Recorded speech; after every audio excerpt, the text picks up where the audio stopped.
Hey gang, it's Chris Angel coming at you. We are live. Yes, look at this. I have to wear sunglasses. It's so bright out. Look at the sunshine. It feels so good. Look, these glasses look crooked. So, I just wanted to drop in and talk about integrity gaps, alignment, and your gift to the world. So, most of my content is about business because that's the space I've played in for 17, 18 years. But it's interesting. I've really been investigating lately, like what I'm doing, right? Like what am I here to do? And it's interesting. I've been a business coach. I've been a real estate agent. I've done a lot of different things. I feel like in business, one of the challenges is that in some ways, I've felt like an imposter at times. Like in real estate, I wasn't a great real estate agent. I want to say maybe in my best year, I sold 30 houses. I wasn't great at real estate. I mean, that wasn't bad, but I loved people, but I didn't like, hi Giselle. I love people, but I did not like selling, right? I didn't like, I don't know. I just wanted to, it wasn't even about selling. It was like, that was a way to make money. But what I wanted to do was get to know people. I remember in college, I used to say, there was this mentor of mine and I don't know what else to call him. I called him a professional friend, like this.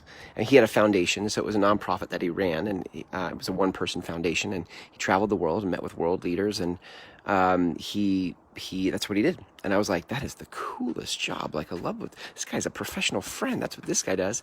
And I thought, I want to be a professional friend. That's what I said in college, right? I want to be a professional friend. And then, there's no like job board. There was no Craigslist at that time, but you can't jump on Craigslist and look for like jobs that are for professional friends.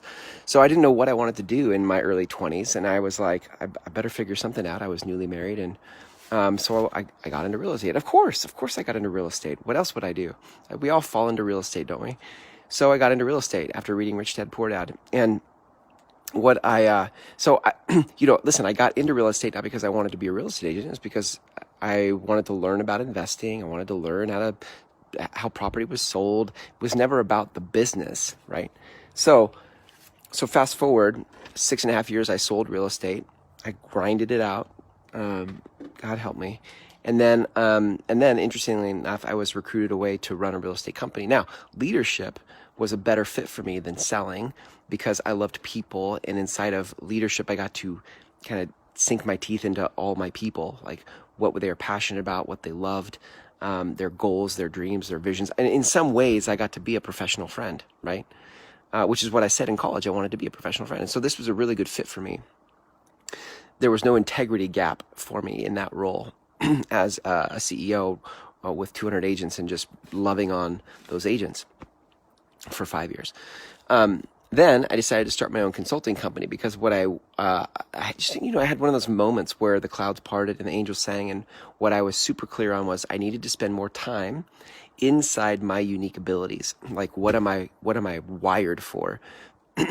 And being in management, which is what a CEO role is, right? It's an executive level management.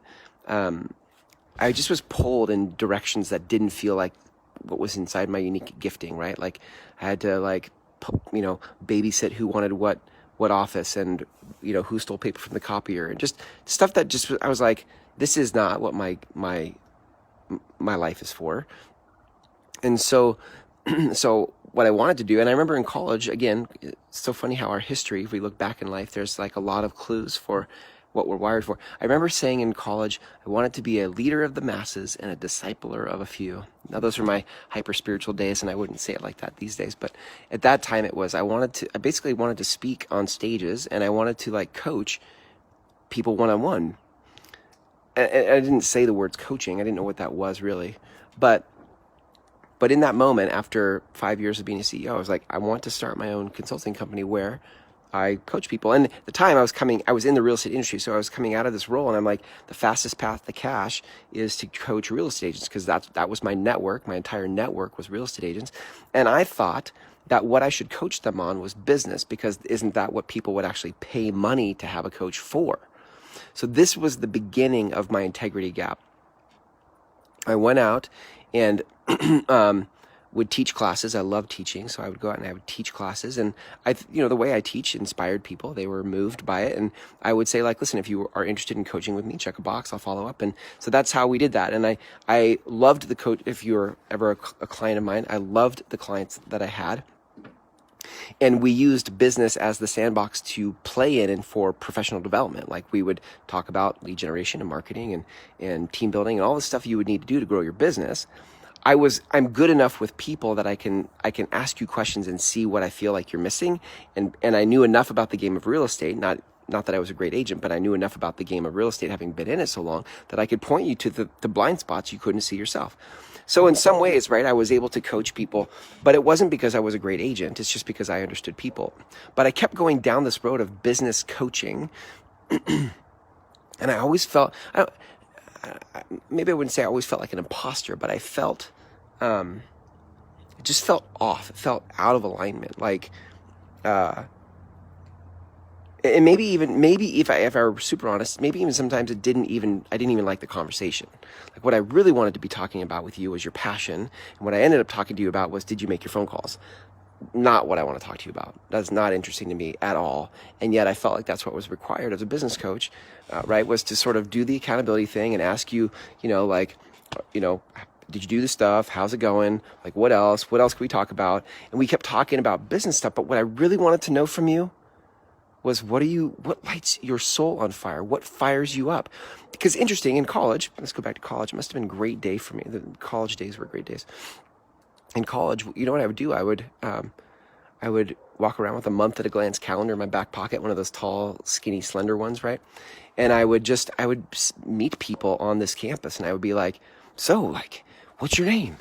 What are you into? What do you love? Like, let's grab lunch. And I would whip out my calendar, and I'd book a time to go have lunch with them. This stranger I just met, and we would go have lunch on the calendar and talk about. And that's what I basically said. My question was always like, so what are you passionate about? What do you love? This is me, right? From 18 years old to 22 years old in college. What are you passionate about? What do you love? And you know what's funny is, like, people would always be like taken back by that question. They're like, I don't know.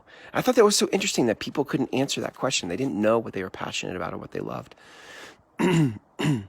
But that's, fast forward now. So I'm in this, I started my coaching company, Groundswell, in 2011. And it's 2019 now. I would say up until a couple months ago, I've been in this space of this integrity gap of, like, trying to, I was listening to a podcast this morning, and the guy, it was so good. It's the Robcast, if you guys are interested. The Robcast, Rob Bell on the Robcast.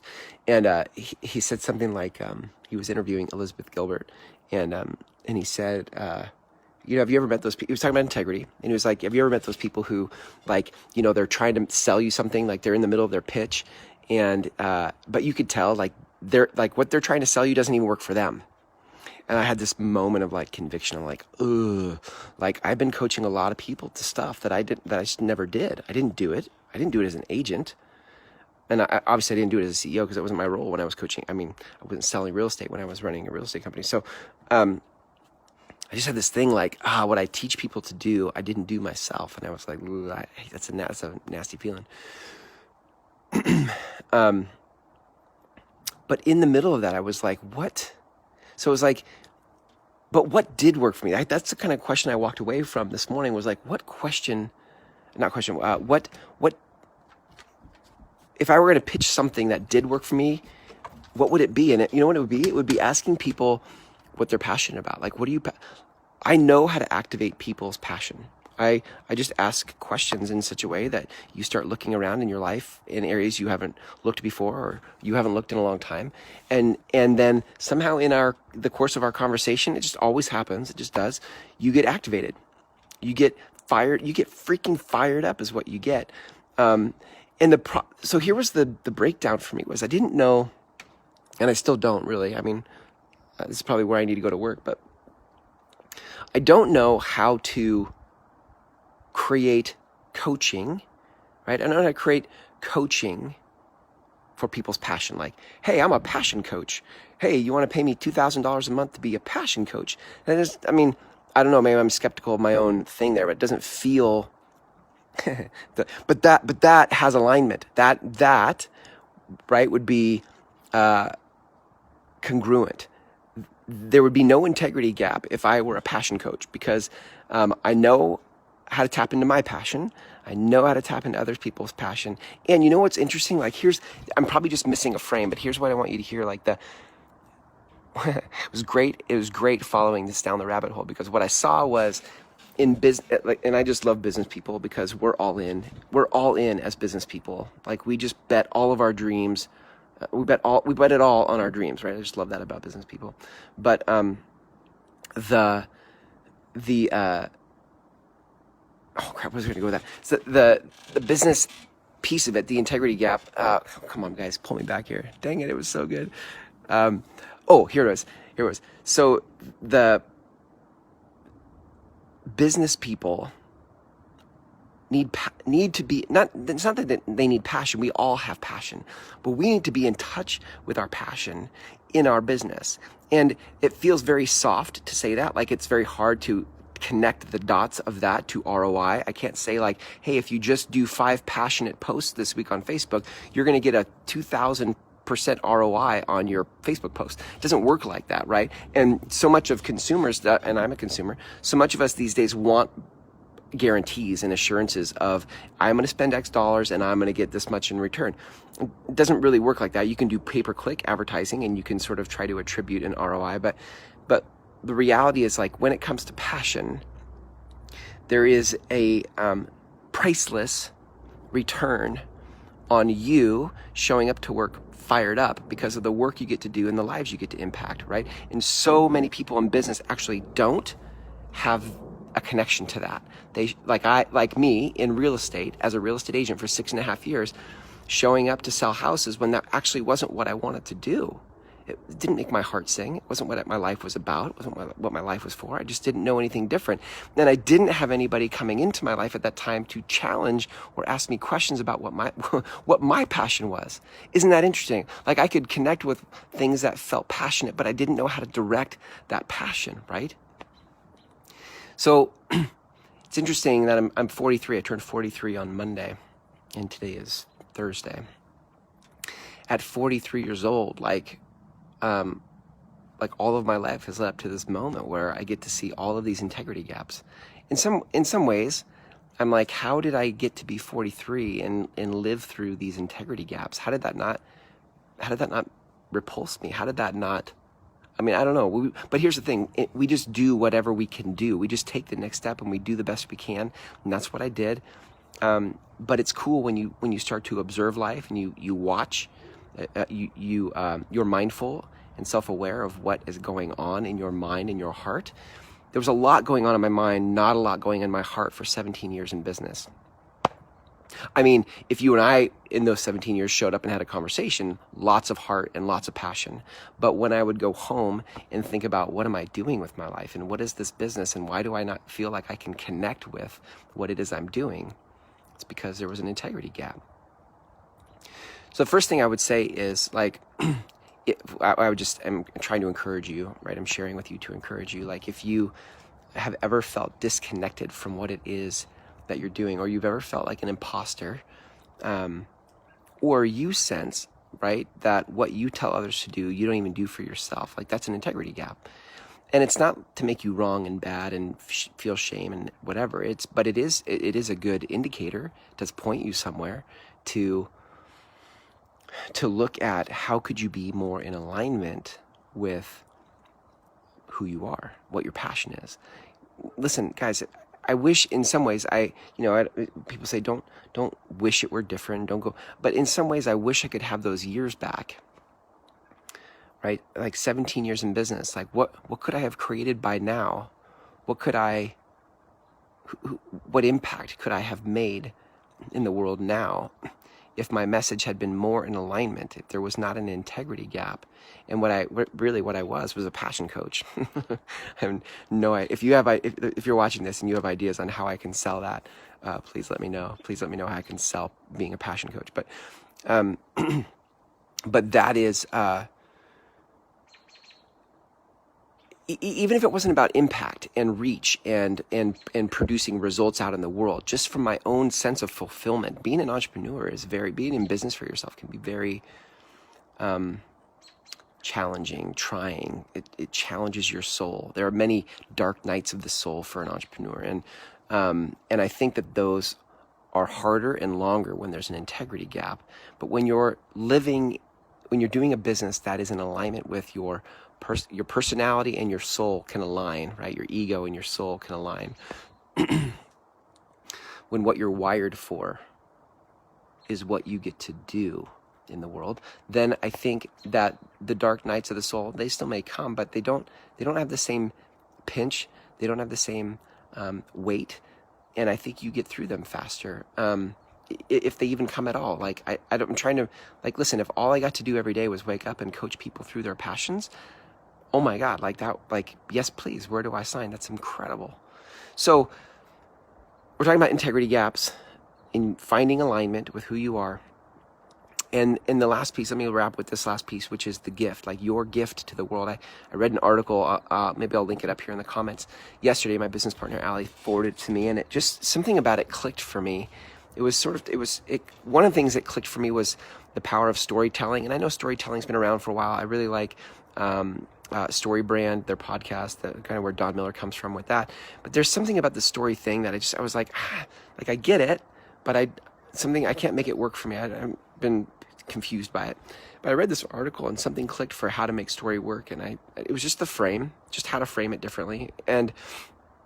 But one of the things it said in that was, as you're telling this story, and obviously as a company, you have a thing to sell and you're just positioning yourself as the person who can help them. But the thing you're helping them with is like, there is a gift, there's a magical gift that you get to give the world. And ultimately that is the thing you're helping them with. That's the thing you sell. But here's what I saw in that. It was super clarifying for me. It was that a year ago, I started a marketing agency where we produce podcasts for clients. And it's not just an audio podcast. We do it through Zoom, so it's video, and we also share it to their social channels. So it's content marketing, but we start with a podcast and we splinter it out into the interwebs of the world. And that was actually one of those promptings. I started it because it felt like the next right thing to do, like to close the integrity gap. What I realized was clients needed this help, and I knew how to do it, and I could actually do that for them. So rather than coaching to things I hadn't done, I could actually become an agency and do the things I knew how to do so that they could get their message out. So that felt really good.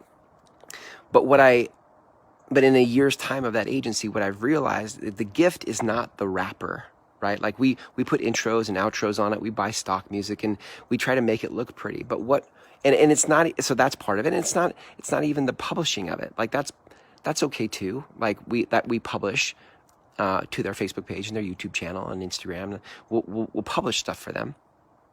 But even that is not the gift, because you could go onto Fiverr and Upwork and outsource to social media manager. You could have other people do that type of work for you.